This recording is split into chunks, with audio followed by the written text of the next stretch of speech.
ਤੇ ਜਿਹੜੇ ਹੰਝੂ ਹੁੰਦੇ ਨੇ ਨਾ 1% ਤਾਂ ਉਹ ਪਾਣੀ ਹੁੰਦਾ, 99% ਉਹ ਫੀਲਿੰਗਸ ਹੁੰਦੀਆਂ ਨੇ, ਫਿਰ ਬਣਦਾ ਇੱਕ ਹੰਝੂ। ਸਭ ਤੋਂ ਕੀਮਤੀ ਪਾਣੀ ਆ ਉਹ।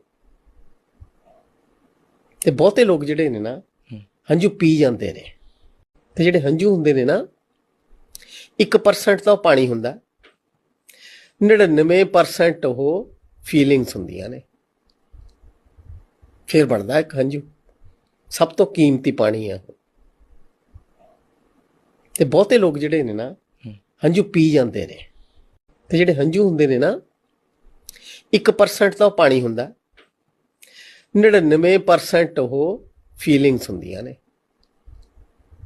ਫਿਰ ਬਣਦਾ ਇੱਕ ਹੰਝੂ। ਸਭ ਤੋਂ ਕੀਮਤੀ ਪਾਣੀ ਆ ਉਹ। ਤੇ ਬਹੁਤੇ ਲੋਕ ਜਿਹੜੇ ਨੇ ਨਾ ਹੰਝੂ ਪੀ ਜਾਂਦੇ ਨੇ, ਤੇ ਜਿਹੜੇ ਹੰਝੂ